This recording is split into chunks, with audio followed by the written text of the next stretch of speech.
Coming up next on Columbus Connections, we have got a lot of catching up to do. I know you want to know about schools, about vaccines, about openings. We're going to tell you all about it. Stay tuned.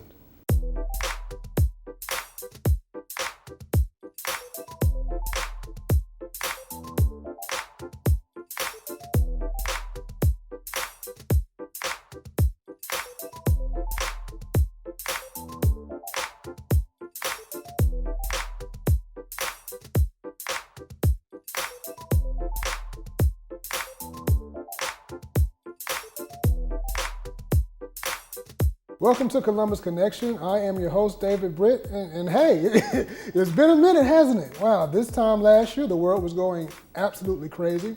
We got a little bit better. We got some light at the end of the tunnel, and I'm sure that you all have a lot of information you want to know. You want to know what's going on in the city, about the vaccinations. When will the pools be opening up and things like that going on this summer? Well, we have a lot of things going on. We have some new people to introduce you to, so we're going to talk about it. So first, we'll start off with our new director of the Columbus Civic Center, where a lot of great activities will be happening, Mr. Rob Landers. Now he's here, he's in his attire because he's in promotion mode right now. The man is constantly staying busy, bringing a great service to the city. So we're gonna get into that. Welcome to the show, Mr. Landers. Thank you, David. Thank you for having me today. Yeah, absolutely. Now, you're in promotion mode right now. Tell us first, before we get into everything, there are things going on right now at the Civic Center. Talk about it. Right, absolutely. I mean, it's been about a year since we've actually had ticketed events inside of the arena. And obviously with the challenges that we faced over the last 12 months, we truly were in this together. Yeah. So over the several months, we've spent countless hours in tireless effort working with local health departments, national agencies, including CDC, to put in guidelines and protocols that will allow us to safely reopen. Mm-hmm. And we feel now comfortable that we've met those protocols and those guidelines. Gotcha. So of course, I have my River Dragons jersey on, yeah. Because tonight will be our first ticketed event for the Columbus Civic Center and the River Dragons for a shortened season with limited fans in attendance. Gotcha. And talking about the Civic Center, that's kind of the perfect representation of a business that in this pandemic. You yourself came in last June, which was right in the thick of the pandemic. Right. People having to shut down, the mix of people wanting recreation and wanting things to do versus the safety of it. And now here you all are. You implemented some great things outdoors during then mm-hmm. that were successful. Right.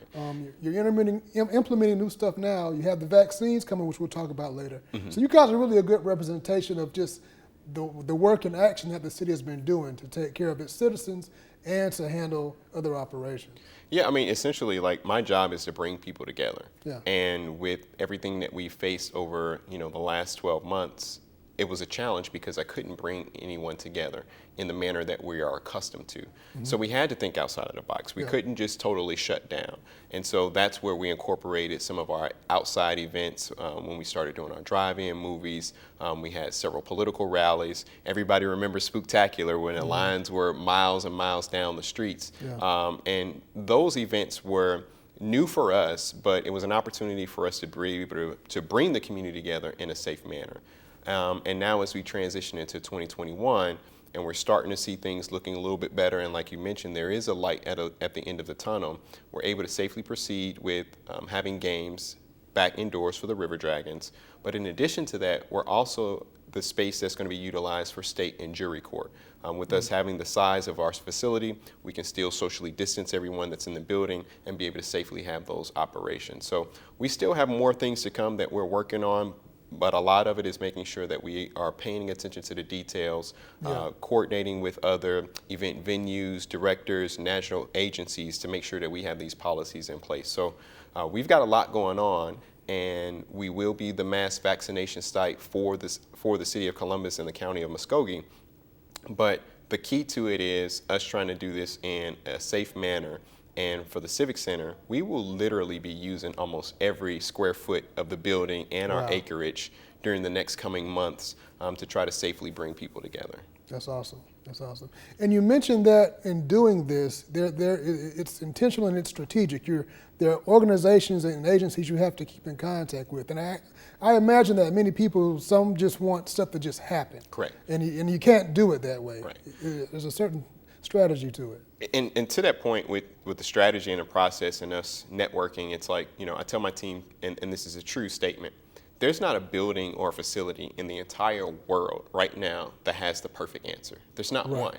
So we are essentially all in this together. And some buildings, we may have been competitors with them in the past, but we are literally on calls with them every month. I have weekly calls. I was on a call last week with AT&T Stadium, and a call before that, I was on a call with the National Football League as to their plans of what they're going to do next season. So no matter if you're a building that has 2,000 people or a building that has 100,000 people, we're all in this together to put these strategies and policies in place where we can safely have people back indoors. Gotcha. And speaking of safely having people back indoors, one big thing is high school graduations. And college graduations as well. Will graduations happen this year? If so, do you all know yet how it's going to happen? It's funny you say that because, obviously me being new to Columbus, I did not know that graduations was such a big deal here in Columbus. And when the word got out, from the media reaching out to me to just citizens reaching out to me, my phone was blowing off the hook. So the plan is to do a hybrid of both. And it's dependent upon the organization that we're working with. We will have some drive-in graduations in May, and we'll also have some indoor graduations. But we are definitely making sure that we are spending the amount of time to properly plan for both. So we will have indoor graduations. They will not look the same, and they will not feel the same. But we do have a plan in place that we think is going to be sufficient for us to have people back into our building for graduations. Gotcha. What are some other events that people can look forward to this coming year? So in addition to our essential events, we still have some plans for some outdoor concerts, which were a huge success just around the country last year and around the world. And we were able to do a couple ourselves in our parking lot. So upcoming this summer, we still will have a couple of outdoor concerts. And in addition to that, we'll start to slowly roll into what we're calling right now our phase 2 of reopening. And we have 4 phases to our reopening plan. So as we can continue to get vaccines out and people feeling a little bit better and restrictions come down, we'll start to roll into phase 3. When we roll into phase 3, that's going to be us being able to increase the amount of people that we have in the arena. And that's when we'll start to see some of our typical events that we traditionally have. So in the fall, we'll be looking at, Price is Right Live, which is we're really excited about that. Getting back to our Denim and Diamonds annual fundraising events. We'll be able to have that in the fall. And phase 4 is going to be not a full reopening, but it's going to be as close to a reopening as possible. And just being very transparent with the citizens, that probably won't take place until about 2022. And in 2022, we'll start to see more of our events where we have 5,000 or more attendees. So right now, it's the same philosophy that I want the citizens and the community to know that I'm telling my team. We're taking it one day at a time and one event at a time. And we have some protocols in place that may be uncomfortable for a lot. And it will be different and it will not feel the same. But we have gone through these items meticulously to create a safe environment that we feel is necessary for our staff as well as guests that are coming into the building. Gotcha. What's the best way for people to follow you all to find out information about the Civic Center? Well, David, I'm glad you brought that up because I'm really excited to actually announce we just relaunched our new website as well. So awesome. We've spent about 3 to 4 months working with our internal information technology team, and they've done a phenomenal job. So if you go online to our ColumbusCivicCenter.com or .org, you will see our new website. It's will have information about know before you go. So it'll have, obviously everyone has to have their mask on. We are asking for a no bag policy to reduce the touch points for people coming into the building. Everyone will see a lot of upgrades and additions that we've done into the building to make it safe, from our magnetometers to our touchless dispensers to our cashless options that we now have and eventually later this year we'll be rolling out a mobile ordering option. So you'll be able to order from your seat and you'll get a messaging and when your order is ready to pick up from the window to try to create better lines and reduce contact mitigation as much as possible. So the new website has a lot of new information about knowing what you need to know before you come to our events. Our Facebook, we've got a fundraiser drive-in movie this Friday for Voices of the Valley. So definitely, if you haven't got your tickets for that, we want you to go online and purchase tickets for the Voices of the Valley. This is our fundraising event that we're doing for them, and we will be airing the movie Coco. Gotcha. So what's your all's website and what are magnetometers? Okay, so I just like, wow, they are super safe. They have got magnetometers. yeah, so I mean, like I said, we haven't had any major events, so to speak, in the building, but we have been extremely busy from a day-to-day standpoint, and we're probably almost busier now than what we've been in the past because we would have 4 to 5 to 6 months, even a year in some situations to plan for an event. Right. Now we're getting a call on a Monday for an activation that we have to do on Wednesday. And so my team has been extremely flexible and have adapted to the changes that we need to because we have to be accessible to the community from a social distancing standpoint. So this new website is just, it's a lot more user-friendly, has more information, more details. And what we did was we tried to reduce everything that we had on the previous website and make it and condense it so that you can go on it and find the exact information that you're looking for. Magnetometer is, those are our walk-through metal detectors. Gotcha. So no more will you have to stand in line and get wanded down. This is a 21st century, so to speak, technology that we are now implementing. And the goal is for us to increase the times that, or decrease the amount of time it takes for people to get into our building. And also, it's more protection and more safety because these magnetometers are going to be able to find any kind of objects that we don't want allowed into the building. Gotcha. So, that's one of the upgrades that we were able to bring, and that's my push. My push is to help us to get the building into the 21st century, where we are, relevant and, so to speak, on the map with other buildings, other venues, and being proactive in our approach. So that way we can continue to have a foundation for the next 10, 20, 30 years. Gotcha. So check out Columbus Civic Center online. They have a brand new website, a lot of great things going on. We talked about vaccination, so that's what we're going to go to next. Stay tuned. Hi, I'm Sharnae Ware, Executive Director here at Keep Columbus Beautiful. Columbus, we've got a problem with litter. Illegal dumping and litter causes an increase in blight and a decrease in property values. Litter can be an eyesore and aid in crime, and not to mention, it's illegal. Why should you care about litter? Let's count the ways. More than $10 million in labor are spent picking up trash citizens throw on the grounds of our beautiful state of Georgia. Studies show that 80% of that trash is generated on lands and ends up in our waterways, which threatens our marine life. So please, do the right thing, Columbus. Do not litter, or you will pay the price. How you can help? You can report any offense of littering to 311 by providing their tag number, a vehicle description, and the location where you saw the litter take place. So, Columbus, let's do our part and help keep Columbus beautiful. Welcome back to Columbus Connections. We are talking new things happening in Columbus. Now, if there is one thing that has happened a lot in this past year, it has been emergencies.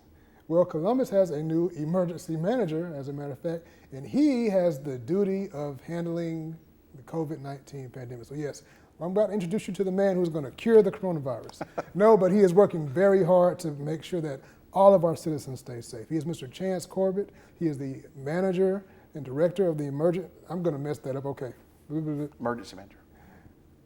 He's Mr. Chance Corbett. He's the emergency manager for Columbus, and he's here to talk to us today. Welcome, Chance. Thank you. Appreciate it. Now, congratulations. And this is a relatively new position for you, am I correct? It is. I've been here just over 2 months now. 2 months, and you are the guy who's going to make it happen. Well, the mayor has put his confidence in to start, getting people vaccinated in the community. We're working with the Department of Public Health as well as now GEMA coming to town. So. Yeah.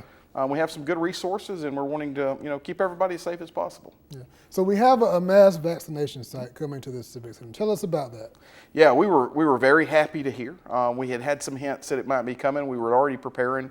We had already ran 3 large vaccination sites at the Columbus Civic Center. The first one was only about 380 vaccines in arms. The second one was a little over 500, and the third one, we were going for 1,000, and we ended up doing 1,580 that day, which was a great number for us. But now that we know GEMA's coming, and the site they have chosen is the same site that we had, and they're using almost the same layout that we were doing, so we know it was successful. Nice. We had some good feedback. But GEMA will start on March 17th, and they're going to run for about 13 weeks. And they're going to start off doing 1,100 shots a day. Wow. To do that, we just have to have people go and sign up on GEMA's site to come and get the vaccine. And it's a real easy one. It's myvaccinegeorgia.com. MyVaccineGeorgia.com. Yeah, very easy. MyVaccineGeorgia.com. They go, they sign up, they check Muskogee County, or honestly any county they live in. They can live across Georgia and come all the way over here and get it if they want to. But obviously, if you check Muskogee County, they're going to refer you to the Columbus site. And we're hoping that we have cars lined up and ready to get vaccine. And the last thing we want to do is have the vaccine ready and not have people signing up for it. Yeah. Now, is this the 2-dose vaccine or the 1-dose vaccine? It is the 2-dose. It is the Pfizer at this point. Now, obviously, if they get more of the Moderna or the 1-dose Johnson & Johnson, that may change. But right now, they're starting off with the Pfizer. Someone who's already had both my shots had very little effect. In fact, the only thing I had was maybe a little loss of energy for just a little while. I encourage people to get it. This is the way we're going to get rid of this, and this is the way we're going to feel comfortable going out in the public again with our family and friends. Gotcha. Once someone gets the first vaccine, what's the process of them getting the second one? So, Gma, I'll actually tell you when you're there, when your date is to come back and get your next one. Typically a 28-day window there before you come back and get the second one. And they'll tell you where it is. It's going to be at the Civic Center again. They're going to have the second dose there as well. Okay. So it's a good process. And from what I'm understanding, even the days they're doing the second doses, they'll still be doing some first doses as well. We're hoping that their numbers just increase. We hear that this site's going to be a model site for the state of Georgia. Okay, It's just a great layout. Rob Landers at the Civic Center has been the best partner anybody could have in this. When I first reached out to Rob and said, hey, we need this location, it was absolutely, come on. And it's been the same way with Gma coming. And you could imagine with all the events and things he's got that he's trying to do, whether it's hockey or anything else, it's taken a lot of coordination to make sure that we have the parking lots ready, not blocking areas that people need to get to, but have a smooth transition at 5 o'clock. So these clinics are going to be running Monday through Friday during the daytime, during business hours, and they'll stop at 5 o'clock in the evening, and they'll start putting barricades around the tents and things, and they'll start letting people in for hockey or whatever. So it's a very, very smooth operation, and we're really proud to have it in Columbus. Gotcha. Now, is this for Georgia residents, or is this for anyone in the surrounding area? Can Phoenix City take part in it? Yeah, so it is for Georgia residents. It's a Georgia program, Georgia Emergency Management Agency. In a lot of cases in like Region I, which was our healthcare region with Piedmont, they were letting people, if they worked in Columbus, come and get vaccinated if they fell in the tiers. If someone signs up for it, we're not going to turn them away. We're not going to have a car here in the middle of it and we're turning people out of it. That would be counterproductive. But the goal is to get shots in arms of Georgia residents. Gotcha. Yep. So let's go to the process. I need to get vaccinated. First, I go online. What's the website? It's myvaccinegeorgia.com. Gotcha. And does that sign me up? Do I get a specific time, or can I just show up during? So you have two options here. If you don't have a computer, and I'll give you the number to display as well. If you don't have a computer, there's also a phone number that you can call. And we'll make sure the Citizen Service Center has that as well, the 311, so that they can share that number. But if you go to myvaccinegeorgia.com, it's going to walk you through the system. You can pick the location where you live, Muskogee County, and as they start scheduling it, it'll actually tell you the date and the time that you need to be at for it. Right now, when you're pre-registering, which is what people have been doing up till this point, it puts you in a queue, and you get an email saying that you will get your date and time to come. So we feel like probably Monday, some of those people that have already pre-registered are going to start getting their dates and times to come. Gotcha. Well, you get registered, you get your date, you get your time, you show up, you get your vaccination, and you're also given at that time when your second vaccination will be. Right, and you never get out of the car. It all happens while you're sitting in the car. Awesome, nice and smooth. Great system. Awesome. Yep. Well, give us the phone number. Yeah, can you give me a second? I didn't have that memorized. Give me a second. I'll try to memorize it real quick. Yeah. And while you're pulling that up, what has it been like for these past? Because you've been here for 2 months, and this has been a huge responsibility pushed on you, and you guys have really come through and really made it happen. How has it been your process of that? It has been great. First off, we've had full support of the mayor's office and council. In fact, we've had council members out on site at the vaccination clinic. We feel like the support of Columbus Fire and EMS, the sheriff's office, the police department, engineering, public works, we've leveraged all of them, all of their support to make this happen. Whether it was blocking roads or traffic control or the message board signs that we had out, My first 2 months have been pretty busy, but I can tell you that the blessing that I have seen is the ability of our public safety personnel and our other city personnel just to work together to make it happen. It has been very refreshing to see. Awesome. So the phone number, I'll just call this number out, is 1-844-276-1131. And you can call that number, and it's automated. It's a fairly easy process, and you can get signed up to come get the vaccine there as well. Awesome. And one more time, what's the website? The website is myvaccinegeorgia.com. All right. Thank you for all your hard work. Thank you for your service. It is definitely appreciated. We definitely need it. Thank you for your time. Thank you. Absolutely.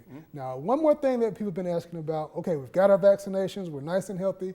When will pools and when will things open up for the summer? Because these kids, for the summer and this quarantine, it's going to make me go crazy. So we're going to talk about it. We have Holly Browder who's going to tell us about it when we come back. Don't go anywhere. Hi, I'm Sharnae Ware, Executive Director here at Keep Columbus Beautiful.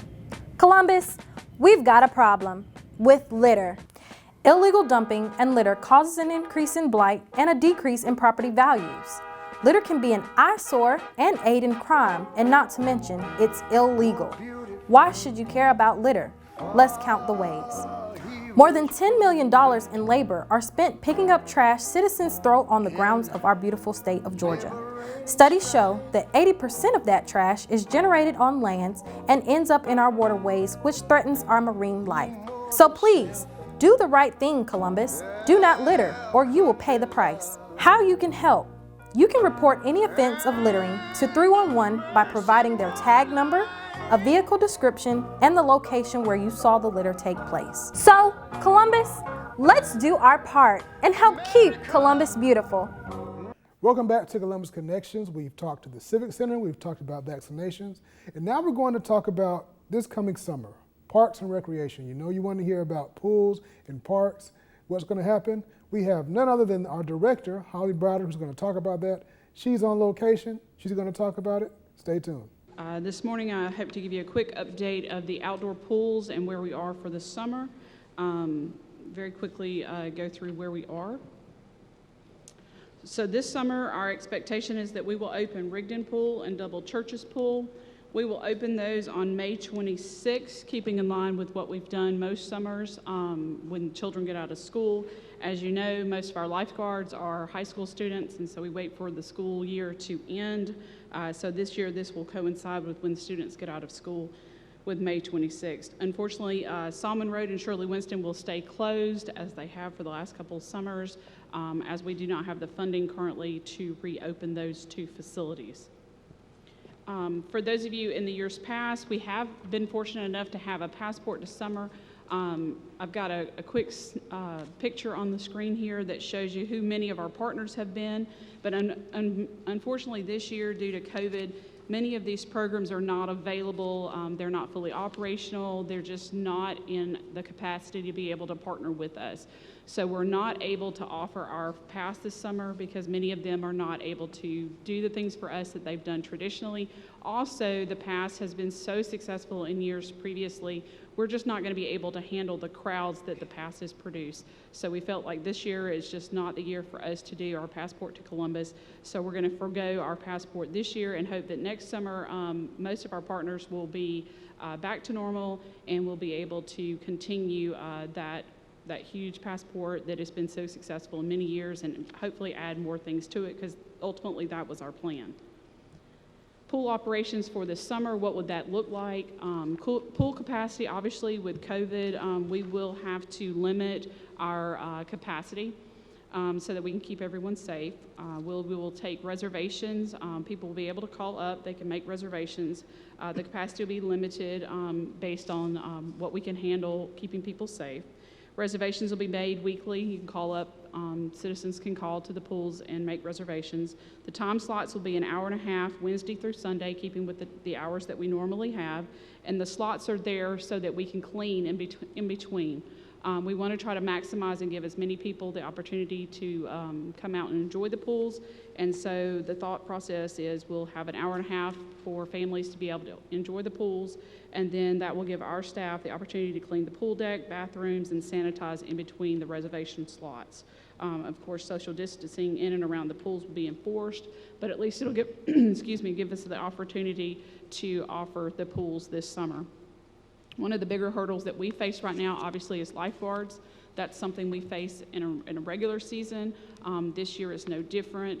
We're currently, we've been open looking for lifeguards for quite some time. We're looking for about 25 outdoor lifeguards, so I mentioned that. So if anyone knows anyone looking for summer employment, we are certainly looking for outdoor lifeguards as well as indoor lifeguards. But certainly this summer is no different. We are definitely going to be looking for outdoor lifeguards so that we can be sure we can open the pools. One thing I did want to bring up is that Rigdon Pool was built at the same time that Salmon Road and Shirley Winston was built. They were all opened in 2002, and so Rigdon is currently seeing the same type things that we saw with Salmon and with Shirley Winston. So I wanted to make mention of that today because we will be able to open it this year, but it's very likely that I may come to you next year without any additional funding. If we don't receive the funding in the future, we won't be able to open it either. These are just a couple of pictures so that you can see what we are currently facing. This is what it looks like as of now. So we will do our best. We have great staff, along with Mr. Criddle's staff with Public Works. So we will do everything we can to get the pools open, and we'll have them operational this summer. But again, this has to be addressed. These are things for the future, just like with Shirley Winston and Salmon Road, that we cannot continue to operate. Just with huge cracks and issues that we continue to see with operating systems that we're going to have to address. But what does the future hold? We all know we've had a lot of conversation over the last 5 or 6 years as to what opportunities could exist. Obviously, for us, these are things that we would like to see put on the SPLOST. These are things that we know our citizens have asked for the future. And so these are a couple of examples just to give people opportunities to see, you know, what do the options look like? Obviously, we could do splash pads. That was one of the things that we brought forth at one point because it's a lot more economical for the city to offer. But obviously, these are things that people like. You can see the different options here. Here's another slide. These are some more options. You can, like I said, you can see from splash pads to indoor facilities, add-on facilities. But one of the things I want to mention here is all these pictures that you see, these are all our competitors. So all these facilities that you see, all these brightly colored activities, these are all facilities in the state of Georgia right now that are Parks and Rec facilities. So I know that all these other cities can do it, so can we. We've just got to find the funding to be able to do so. But these are certainly opportunities that we can have here in Columbus. We've just got to find a way to do so. Councilor Thomas. Ms. Bratter, when you say you don't have the funding, are you speaking of the funding for the renovation and repair of these 2 pools? You're not talking about funding to staff and run the pool, is that correct? Yes, ma'am, that's correct. They would need to be upgraded and rebuilt and remodeled. Like we did Double Churches, you'll remember back in 2009, I believe it was, we took Double Churches and we remodeled it at the time. We have not done that with these other pools. And I don't want to put you on the spot, but do you happen to have a ballpark, and it would be a ballpark figure, that you're needing for each or for both of those pools? Sure, certainly. It really boils down to what the community wants. It boils down to whether we go from a splash pad type operation, or do we go back to something similar to what we have. When the facilities that we currently have were built, so the Salmon Road, Rigdon, and Shirley, when they were put in 2002, they were $1.9 million. So obviously that was 20 years ago. So I can let all of you... Each of them were $1.9 million. So, I mean, obviously, time 20 years, I'm guessing they're probably about twice that now, probably. And a lot of it, like I said, will depend on what amenities we ask for, or what we're looking for going forward, whether we add a splash pad component, whether it's lap pool, whether it has slides. You know, a lot of facilities nowadays are having all of those things and more. A lot of them are added as components as part of a rec center. I know a new rec center that just got put in Clayton County. one of the newest ones in the state right now. And part of that was a brand new rec center with a couple of laps, not a huge natatorium, but a couple of laps. And they're also adding in, if you will, the look of a Shirley Winston, where it has the slides, and it has the wade pool, and it has the splash pad. So it gives their community access both year round. So kids can go inside, they can go outside, because here we live in the South where it's super hot, you know, the majority of the year. But it also gives our seniors the opportunity where if it's too hot for them, they don't have to go outside, they can use inside. So it kind of gives everyone the best of all worlds. Thank you. Yes, ma'am. Councilor Huff. Director Browder, thank you so much for the update. First question, I was looking at the future options here. Yes, sir. I know we don't have the funding yet, but is it, could it be a thought process of the picture at the bottom here in the corner where it looks like there's a pool with slides and things indoors and part of it is outdoors? Yes, sir. And that's exactly how it is designed. Okay. Yes, sir. And that's what a lot of places have. A lot of places do go to that now because that does provide, as I mentioned to Councilor Thomas, that sort of provides the best of both worlds because here in the South it's hot a lot of the times. So you would have the outdoor portion, but you could also utilize that portion, you know, during the winter months and the times we're closed. And it would also help us defer some of the community portion could use that versus going maybe to the natatorium. You know, our avid just community that just wants to go and splash around and have fun would have the opportunity to do so, and it would be in their neighborhood as well, so that people have the option all over the city to use our facilities. So starting on March 15th, we will roll out the reopening of the recreation centers. So as you know, we have 8 recreation centers here in Columbus. We will reopen all 8 of those on March 15th. The hours will be short by 1 hour each day, and the reason for that is so that we can make sure that they are cleaned thoroughly every day and sanitized. We will have a few restrictions when people come back as far as, of course, social distancing. We'll do some reservations, just trying to make sure that we keep people separated while they're there as much as possible. But that's pretty much it as far as opening the rec centers. Also, we will have our therapeutic recreation program. We'll start back on March 15th as well. We will do reservations there with that program because it's a very popular program. Prior to COVID, we would average about 40 participants a day, which is a lot for that particular program. Overall, we could have 75 to 100 people in the program, but we would see about 40 on average every day. We can't handle that many people and keep them all socially distanced. So we're going to do reservations and try to give everyone, at least in the beginning, the opportunity to come at least once a week. They have been having a program. They're the one group that has had a program the entire time we've been gone. They have had a virtual program. Our staff have been really, really good about having virtual programs. Specifically for that particular group, they've had a very captive audience, and they've had programming all along. Not that we haven't offered virtual programming for the rest of the community, but they have a very captive audience, and they've continued the entire time. But those 2 programs will come back online on March 15th. In addition, we also are bringing back Britt David Studios. They will come back on March 15th, and so we will do reservations there as well. So as you can see, everything's going to have some reservations when we come back, and that's just to give us a gradual feel to see how many people want to come back. We don't know what we're expecting. We don't know how many people are going to want to come back when we reopen.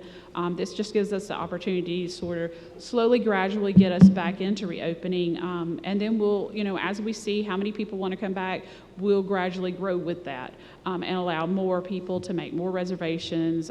So it may be slow in the beginning, but then the thought process behind it is to gradually let them have more and more and more.